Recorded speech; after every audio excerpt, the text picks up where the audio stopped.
Hi guys, welcome to lesson 3-5 where we're going to be proving lines parallel based on some of the theorems and postulates that we learned earlier in this chapter.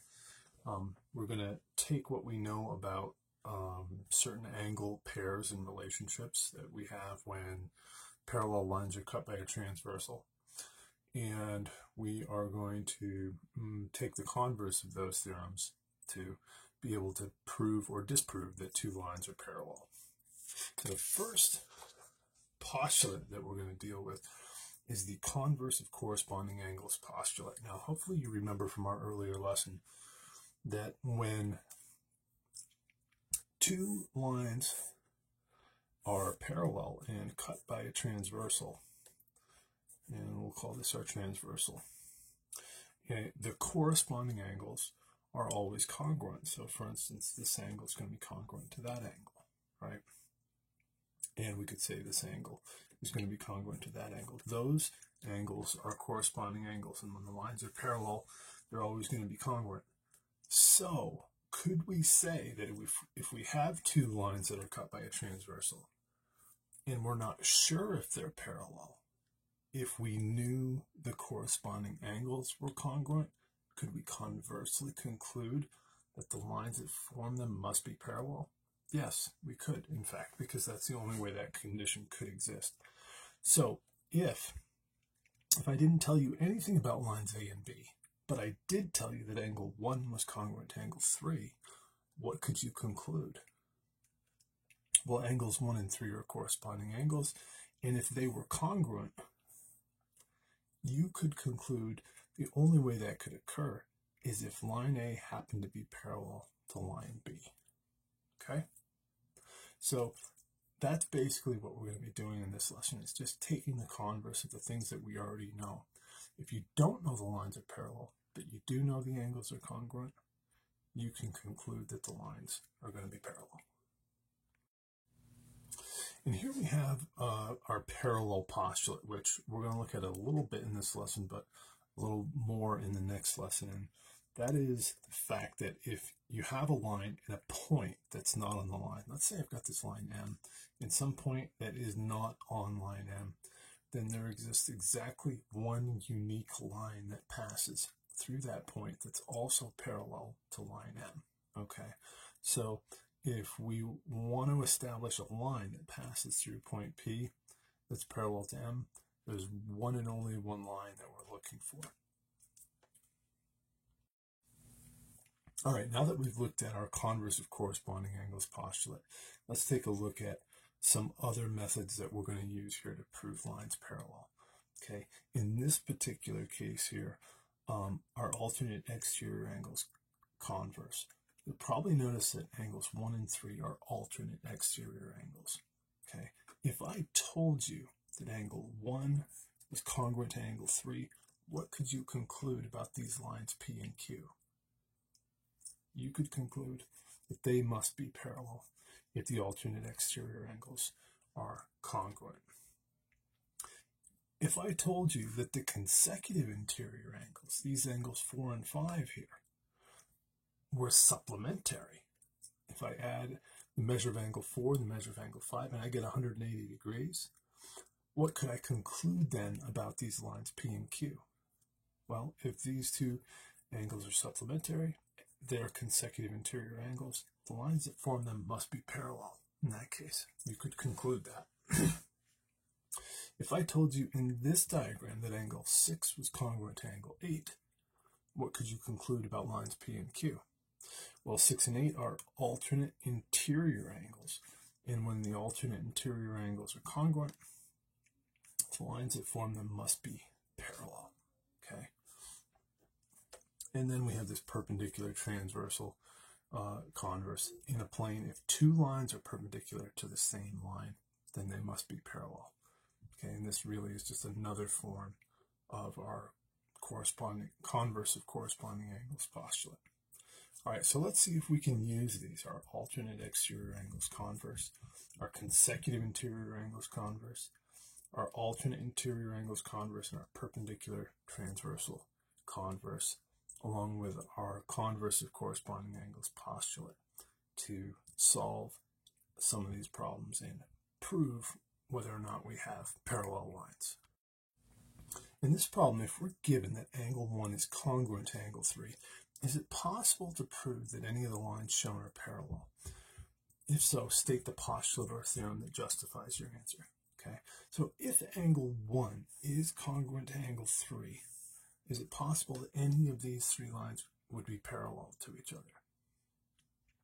Okay, well, with respect to these lines A and B, in this, if we called it a transversal, hopefully you recognize that these are corresponding angles. And if the corresponding angles are congruent, then the lines that form them must be parallel.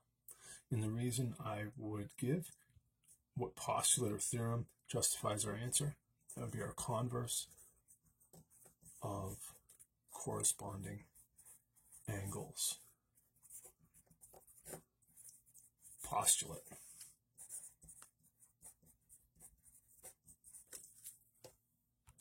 In this problem, given that the measure of angle 1 is 103 degrees, so this guy's 103 degrees, the measure of angle 4 is 100 degrees, is it possible to prove that any of the lines shown are parallel? If so, state the postulate or theorem. Okay, we don't know anything about angles 2 and 3, but about their measure. We're given only that angle 1 is 103 degrees and angle 4 is 100 degrees. Okay. I can't really prove any lines parallel with this information. In fact, I could prove that two lines are not parallel. I could say that line A and line C are definitely not parallel. If they were parallel, I would know that if angle 1 is 103, angle 4 would have to be 103 because they're alternate interior angles. Since the alternate interior angles are not congruent, I can conclude that the lines that form them must not be parallel. In this case, if angle 1 is congruent to angle 5, is it possible to prove that any of these lines shown are parallel? Here's angle 1 congruent to angle 5. Okay, hopefully you recognize this condition. Again, you can ignore line M here because really the lines that form angles 1 and 5 are L and N and transversal P. And hopefully you recognize that these are corresponding angles. If the corresponding angles are congruent, then the lines that form them must be parallel. That is our converse of corresponding angles postulate. All right, here if we were given that the measure of angle 4 is 105 degrees and the measure of angle 5 is 70 degrees, could I prove that any of these lines are parallel? Okay. Well, I'm just looking at these two angles. With respect to lines M and N, they're interior angles. They're on the same side of the transversal, so those are consecutive interior angles. If the consecutive interior angles are supplementary, then I know the lines that form them are parallel. Unfortunately, these two angles are not supplementary. They add up to 175 degrees. So I could say that lines M and N are definitely not parallel. And I don't have enough information to conclude whether or not L might be parallel to M or N. So I would say it is not possible, based on the given information, to prove any of these lines parallel. Okay, in this problem they want us to find the measure of angle ZYN so that line PQ is parallel to line MN. Show your work. Well, of course I'm going to show my work. We always show our work, right? So they want us to find ZYN, so that's this angle right in here. Okay, I'll just highlight that. That's what we're after. And in order for PQ to be parallel to MN, I'll just mark that. If these guys are going to be parallel, well, these two expressions are tied to the alternate exterior angles formed by those lines, right? What do we know about alternate exterior angles when the lines are parallel? Well, they'll have to be congruent. And that means I can find an equation there. 11x minus 25 must equal 7x plus 35. Okay? And we can solve this for x. Let's subtract 7x from both sides while we add 25 to both sides at the same time. And we'll end up with 4x, these guys go away, equals, these guys go away, equals 60. Okay, and we'll divide both sides by 4.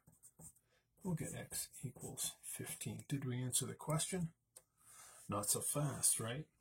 They want to know the measure of angles, z, y, n. So we've got to plug that back in. 7 times 15 plus 35. 7 times 15 is 105 plus 35 gives us a measure of 140 degrees. Good. All right, one last example here. This is a great place to pause the video and try this one on your own.